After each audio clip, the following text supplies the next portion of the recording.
Hey, what's up, you guys? I'm not going to beat around the bush. This is going to be probably the most difficult episode that I've ever filmed. This is going to be really hard to talk about. There's going to be some points where I might go silent just to try to collect myself.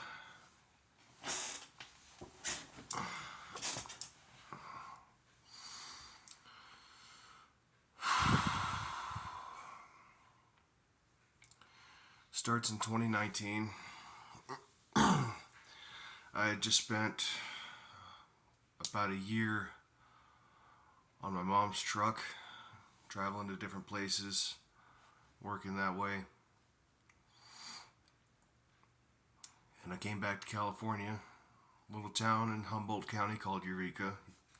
A lot of you have probably heard me talk about it before.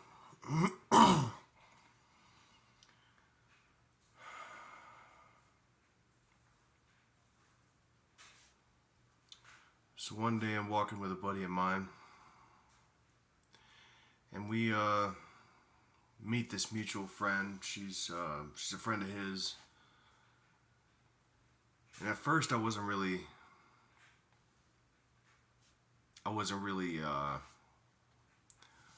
talkative towards her. I was just in my default shy spot where, when I meet a new person, I don't talk that much. And a few interactions passed by like that.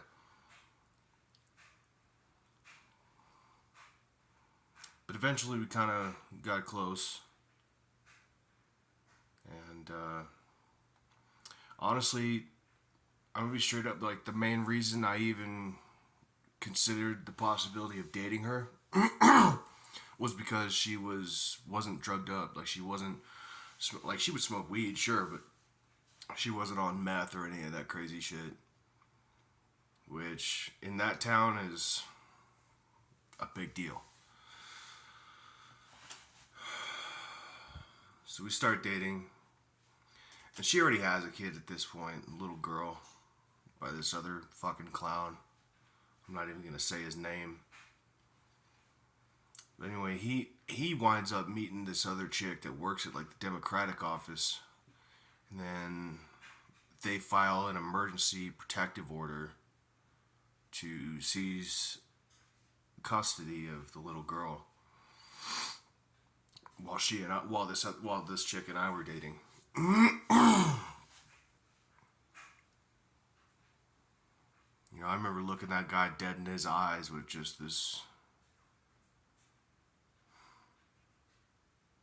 I can't even. You ever wanted to do such horrible things to somebody, and the only thing stopping you was the cops? That look you give them? You know what I'm talking about. So a few months pass, she grieves that. She could have got her daughter back, but she never filled out the paperwork. She had the paperwork with her the whole time. After a point, I got frustrated and I was just like, fuck it, let me fill out the paperwork. Her excuse, I don't like your handwriting. Oh, fuck me, I thought you wanted your daughter back. We wind up conceiving my son.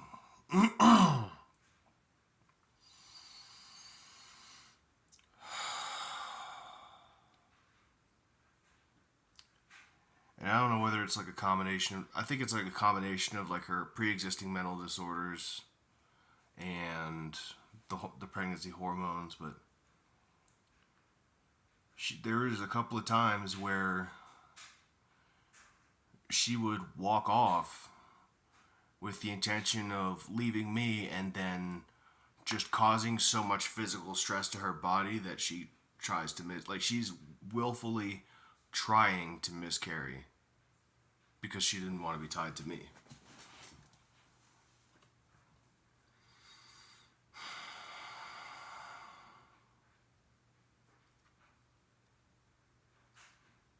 I'm not going to go through each individual instance because then this video would be fucking 2 hours long. Then finally, on January 2nd, 2021, my son was born. About 9:45 in the morning. I cut the cord. Hospital decides to hold her for one more night. So the first night my son ever spent outside of the womb on this earth was spent sleeping right here. And I remember looking down at him. He's just now getting used to the idea of not being scrunched up inside of his mom. And so he's just all like trying to reposition and get comfortable and whatever. And I remember looking at him and seeing like the muscles in his back ripple. And I'm like, this kid's gonna be strong. Like he was already so tall when he came out that he was purple from having been scrunched up inside of her for so long. Like he was a tall kid, and he still is,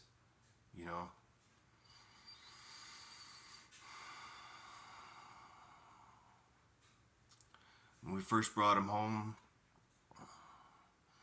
I remember sitting out on the balcony that night. Once we got him and her to bed, I'm sitting out on the balcony with my bong and a cigarette. And I'm just thinking about all the ways my life just changed. What taking him to school would be like. Maybe his first words, what they would have been.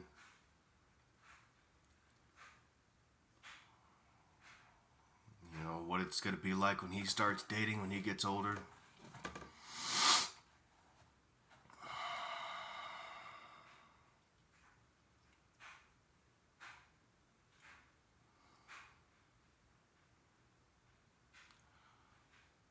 So,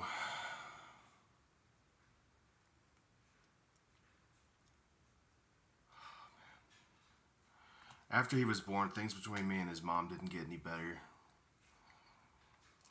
Naturally, once we had our son, my priorities shifted all the way to him.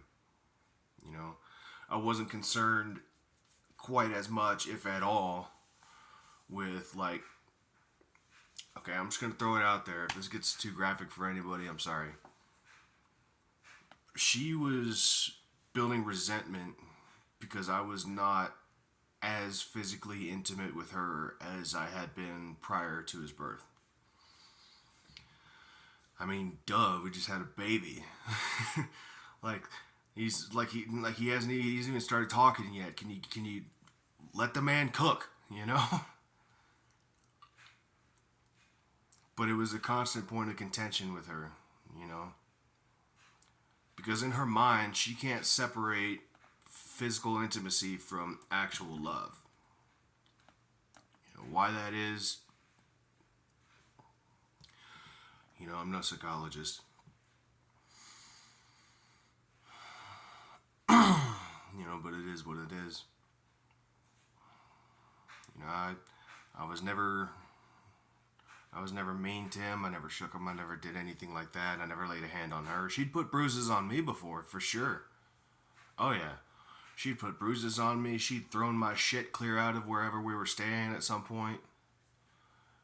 We were at this motel before he was born, and one of the times she tried to intentionally miscarry. She wound up throwing like half my shit just out into the street. Some of it I never got back.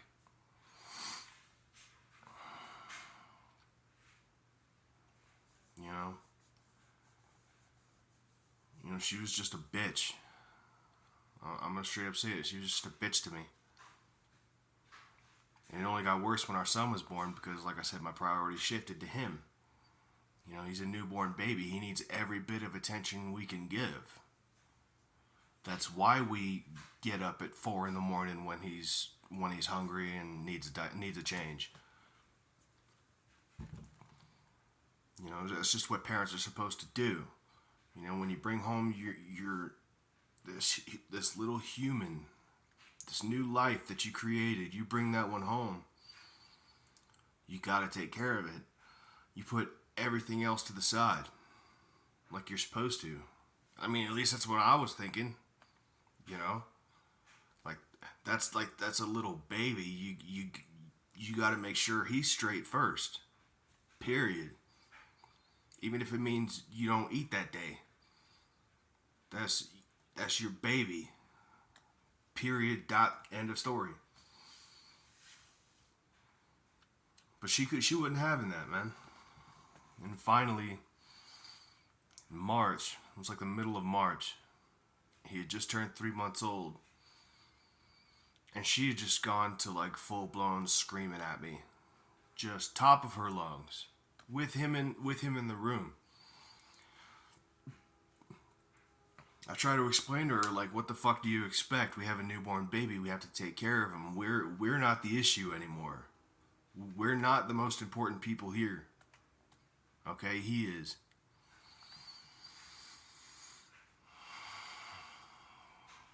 And then she just starts screaming at me, get the fuck out of my house. Get the fuck out of my house.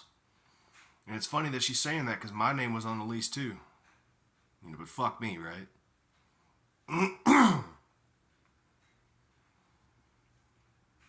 Eventually I knew, like, she's going to get violent again. And I can't guarantee. So, like, if she's in one of these moods and I just go ahead and pick my son up, you know, just to hold him or something while she's in this fit of rage, she could either, you know, do something that would hurt him that I can't shield him from, or, you know, she'll try to call the cops and spin it like I'm trying to kidnap him, even though, legally speaking, she wouldn't have a leg to stand on. But that doesn't stop California women. Especially not that one. She does not give a shit. You know, if she's angry at somebody, nothing else matters. Not even her own kid.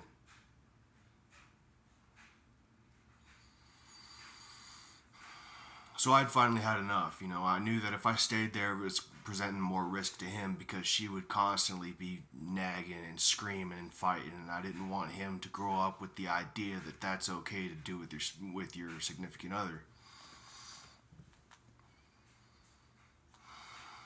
And that fucked me up, man.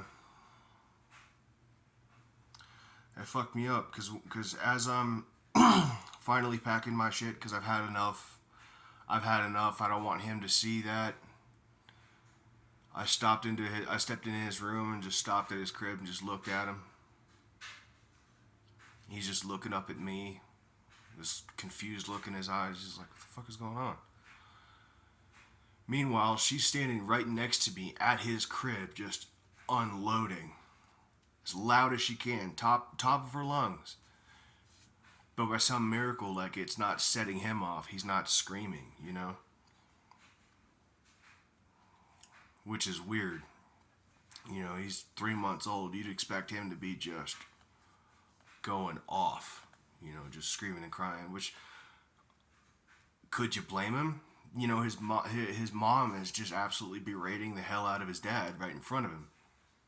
And he doesn't know why. He doesn't know why. He doesn't know why that's going on. So he's confused.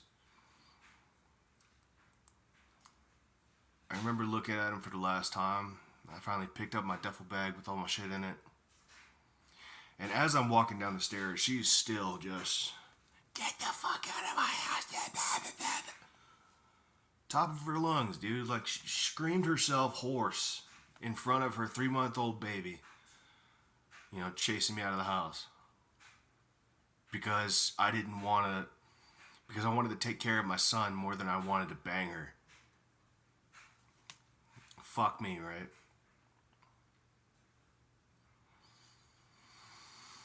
Walked a couple blocks over to my friend's apartment, stayed there for a while. Finally got up the courage to go back there. I made sure to take my friend with me, you know, in case anything stupid happened. I go up there with him, I knock on the door, and this guy I'd never met, this skinny blonde kid wearing a black leather jacket, and he's got one eye pointed this way, one eye pointed that way, like, who the fuck is this guy looking at? But he was polite. I knocked on the door, he opens the door, he says, can I help you? I said, yeah, I'm Emmett's father, I'm just coming to see him. He goes, oh, you're Emmett's father? I said, yeah. He says, just a minute, please. Okay, sure, no problem.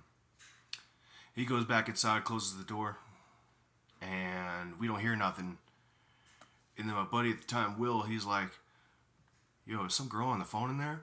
And so I put my ear up to the window, and I hear another woman whose voice I don't recognize on the phone to the cops, telling them that I'm trying to break the door down and breaking the window and stuff, which wasn't happening. I was just standing there patiently waiting to see my son, being civil. So when I heard that, I told Will, and I was just like, yeah, they're calling the cops on me. They're lying, saying I'm trying to break the door down and shit. So I just lit a spliff right there and wait for the cops. I already knew. I had accepted that there was going to be some bullshit. Sure enough, about halfway through my spliff, the cops show up. Humboldt County Sheriff's Department, because we're on this little. We're not in the Eureka city limits. We're on this little island right outside called Samoa, right there on the bay. And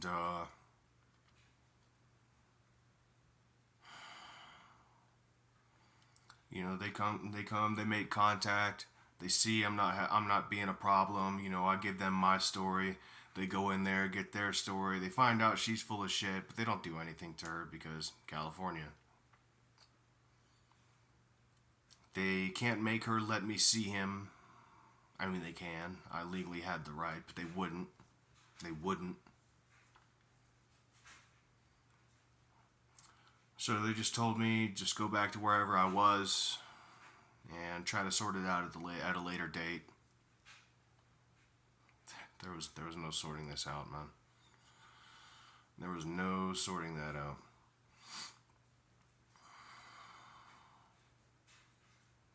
From then on, every bit of information I got about him, I had to call the cops to go there for me to do a welfare check on him. That's the only way I found out anything about how he was doing. Because she was, trying to contact her did nothing. She would just cuss at me and just get belligerent. My mom tried to contact her, be civil, and just be like, what the fuck? This is his dad. And she would just get belligerent with my mom too. Just start cussing her up one side, down the other. So I would just have to call the cops and have them do a welfare check. And, the cops would report back to me like, yeah, he's okay, he's physically fine, da-da-da-da. I never got any updates like, oh, this was his first word, he took his first steps on this day. And I never got a video, never got a picture of him. I mean, I have pictures of him from when I was with him. From the 3 months that I was allowed to participate in my own son's life. But that's it. I have his ultrasounds. I have his original ultrasounds from the gender reveal, the heartbeat. I remember going to the ultrasound where, we're listening to his heartbeat for the first time. And it was a weird thing going to hear his heartbeat for the first time. Because I wasn't even tired when we walked into the ultrasound room. But I remember as soon I'm sitting in the corner while the doctors are running that little thing over her belly. And I hear the heartbeat for the first time and it just lulls me right to sleep.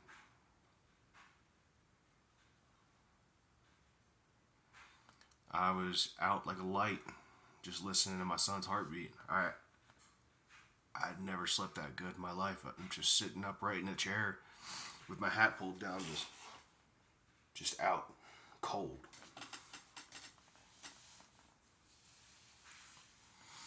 Which is kind of funny when you think about it, because while she was pregnant with him, and he did what babies do, and he would kick and stretch and whatever, basically using her bladder as a trampoline and her kidneys as punching bags, as the little ones do.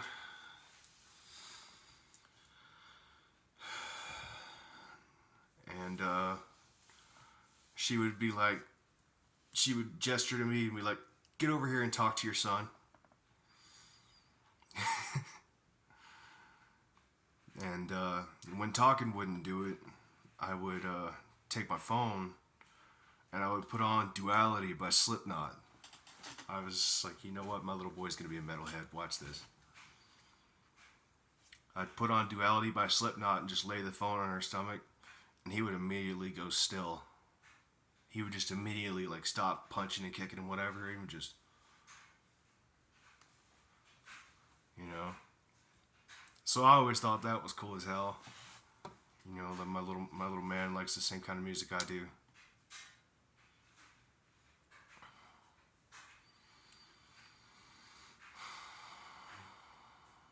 But anyway, after I got kicked out and whatnot, you know, then came the really dark days. After a while, I got back on the 18-wheeler with my mom. I had quit smoking for a while. I quit smoking cigarettes on the day I got kicked out. And you would think, like, you know, if you're smoking cigarettes and you immediately get booted out of your son's life, never to see him again, you know, you'd immediately go back to just one after the other. No. I kept it up for a few months. Then one day, I don't want to say for no reason at all, because it's obvious why. But, and this is an example of what I mean when I say healing isn't linear. You know, you'll have a whole string of good days, and then just out of the blue, you'll just be drunk, collapsed in this, face down in the snow, just crying your eyes up. Ask me how I know. So this day, I was on the truck, my mom's already asleep, middle of the night, and I really, really wanted to shoot myself. I didn't have a gun. I didn't have one, but I really wanted to. So then I started smoking again, just to kind of take the edge off. Like, I knew the cigarettes weren't gonna cure my depression by any means. Like, I knew it wasn't gonna be the be all end all. Like, I'm not retarded. You know, I get that. But I picked it back up just to take the edge off. And that helped. You know, I hate to say it, but the cigarettes helped. It helped me not off myself.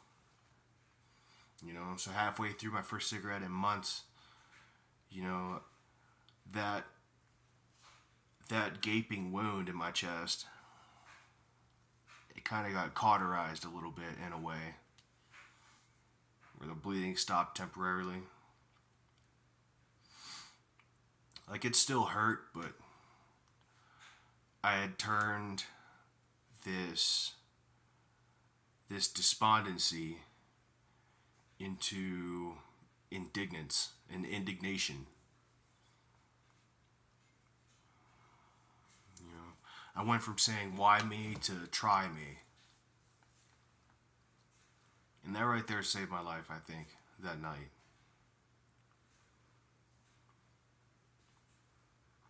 I stopped, you know, pitying myself, and I turned that despair into anger. And that helped me push through, you know, for a while. A couple of years go by. I never stopped thinking about him. I still think about him. Like I said, I still have his pictures. Matter of fact,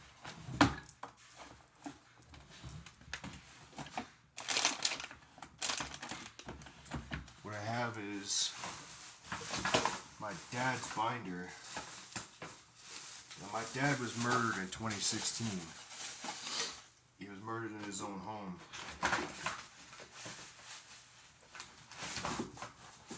And I kept one thing of his that he had had since 2005. This binder right here. This was my father's binder. It's still got a lot of his old stuff in it, some of his old CDs that don't work. My dad's death certificate.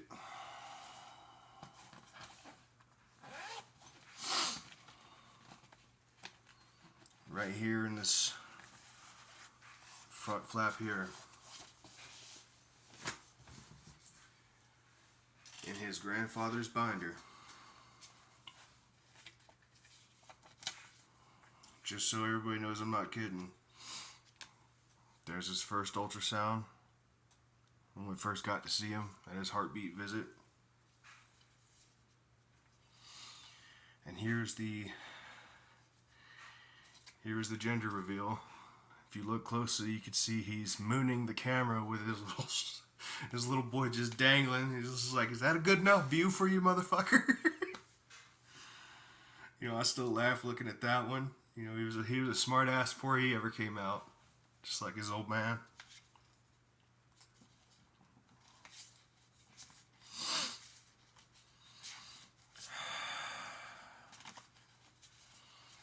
Here's the day he first. I'm gonna cover the ex's picture up because she's in the same frame, but she's behind him in this one, sleeping on the hospital bed. That was just like an hour or so after he was born. He's all swaddled up and shit, just sleeping. She's out like a light because she's exhausted. And, you know, and then we bring him home. You know, we immediately got like one of these little baby monitors with the camera and the sound and whatever with night vision and shit. Like, after the first week, because he spent the first week in our room, obviously, in his little co-sleeper, this little crib that we had.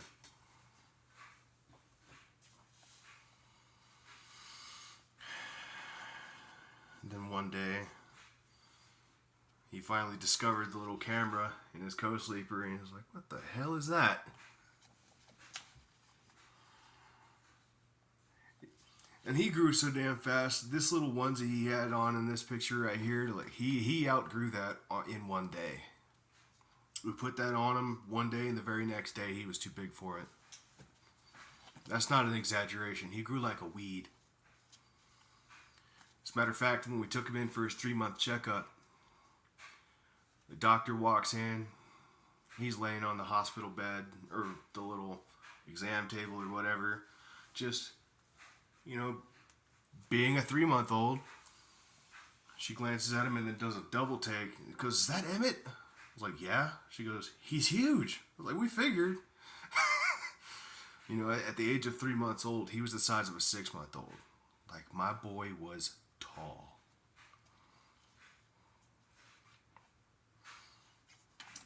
And then,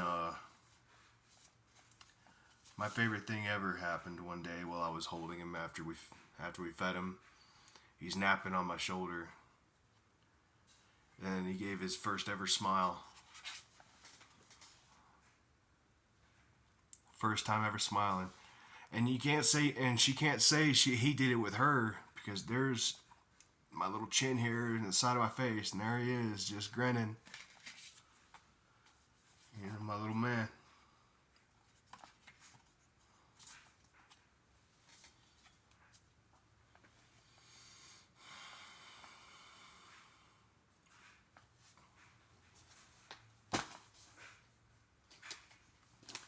As it stands today, though, these pictures and these ultrasounds are all I have to remember my little man. It's all I've got. She gets to see him every day. She gets to hold him and be with him. Takes him to daycare or whatever she does. You know, he's 4 years old now. She got to see his first steps. She got to hear his first words. I don't even know what his voice sounds like.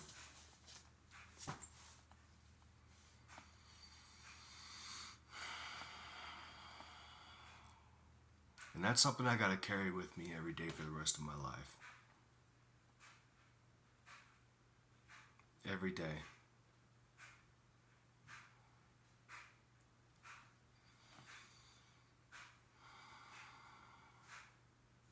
You know, I can never go back and get a do-over.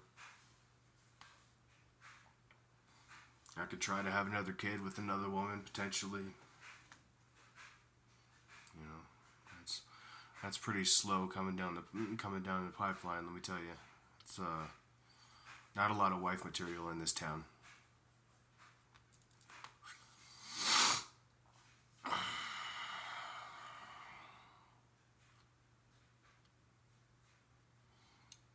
all this to say, you know, for better or for worse, I'm still here, still around. And I'm going to do everything I can to keep it that way. I'll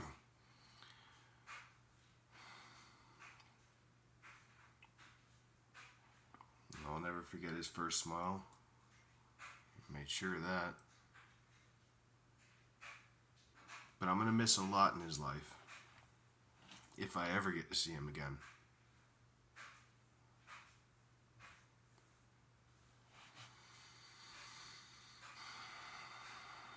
But he's already so much like me that I still have this hope in the back of my mind that one day, you know, his mom will be on some bullshit like she usually is.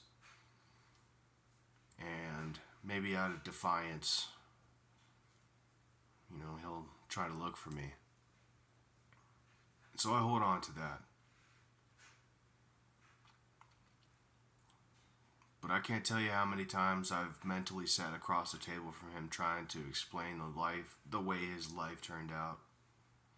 You know, why it turned out the way it did. No idea what words I would find. But just the thought that I might be able to have that conversation one day, you know, that keeps me going.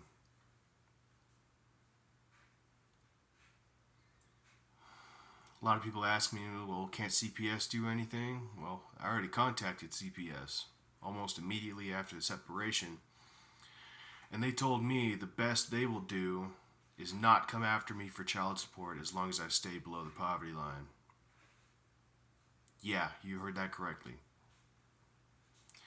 Now you know why I will tell people that CPS is literally a grift where they will pay themselves with your extorted tax money to take your children and then ransom them back to you.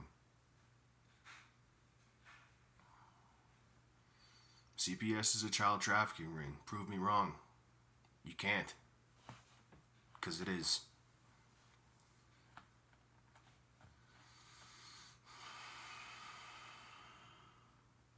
You know, I have no way of knowing if she even still has custody of him. You know, the father of her older daughter, my son's half sister, you know, came with the cops and took her right out of my arms. My arms. I was taking care of that little girl with her. I was holding her the day that scumbag came with the cops to take that little girl and then bring her to wherever the fuck they were living.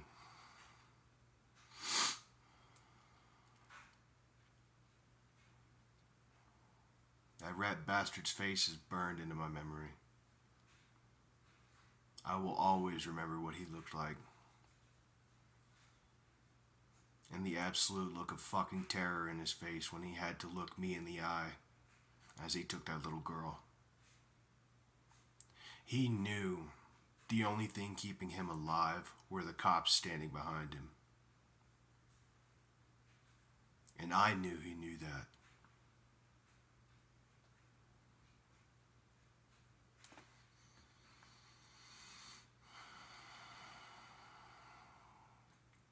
There's still plenty of times where it'll all come back at once again, and then I'm just a sobbing heap.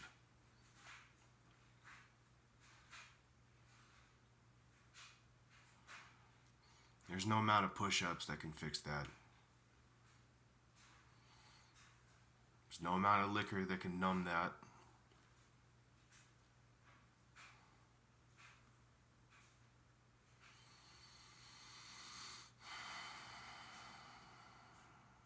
But I'm still here. Still standing. Shaky on my feet, but I'm still standing. You know? I didn't hear no bell. It's not over. It's not over till God says it's over. So if any of you is going through the same situation or something similar, it doesn't get easier. You just get better at dealing with it. But you have to have the balls to push through.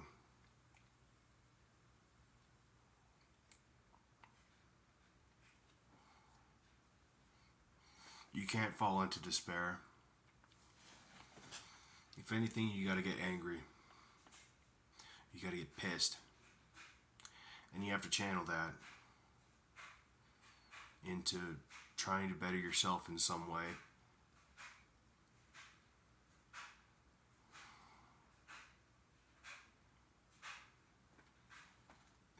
I can't say don't let it get to you, because it will. It got to me.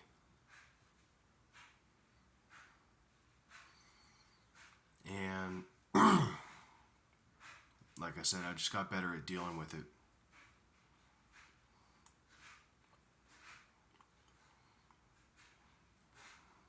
And like, I've got issues from it now. You know, with fucking PTSD, I don't trust women at all. If I have a kid, if I were to have a kid with somebody, my anxiety is going to go from about here to just all the time, because I'm always in the back of my mind wondering, like, when is this bitch going to flip the script and call the cops on me, file a false report and get me put away for nothing. Excuse me.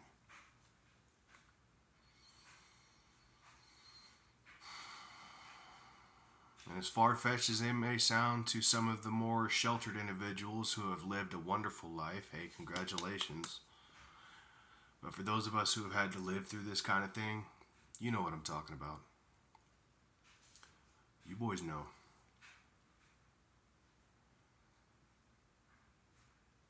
Women can be very single-minded. They can get tunnel vision.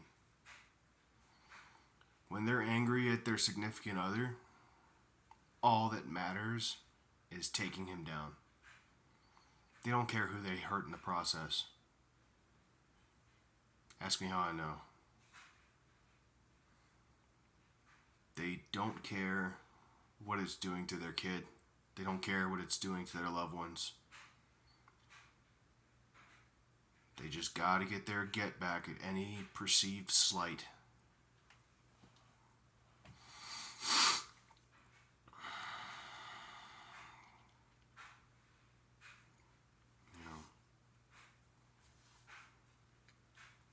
So I've got shit that I gotta carry with me for the rest of my life.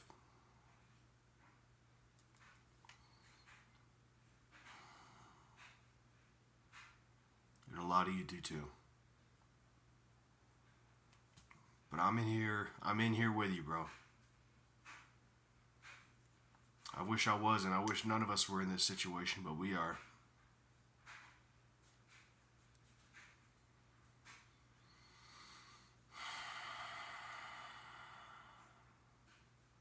But you know something? You can survive it. You can survive it.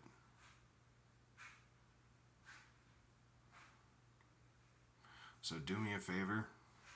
Do yourself a favor. Most importantly, do your kids a favor. And keep surviving.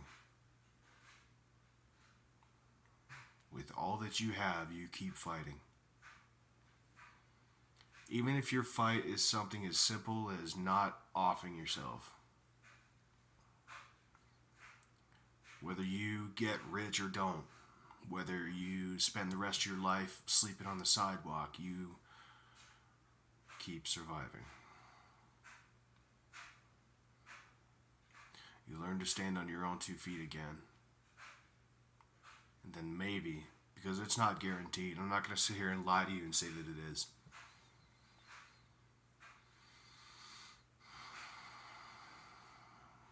Because on the off chance where your kid does find you again, you want to be able to look them in the eye and say, I never gave up. And I'm still here. And I'm gonna be here.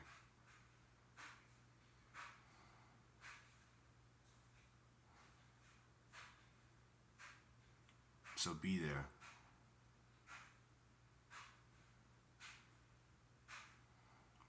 be there.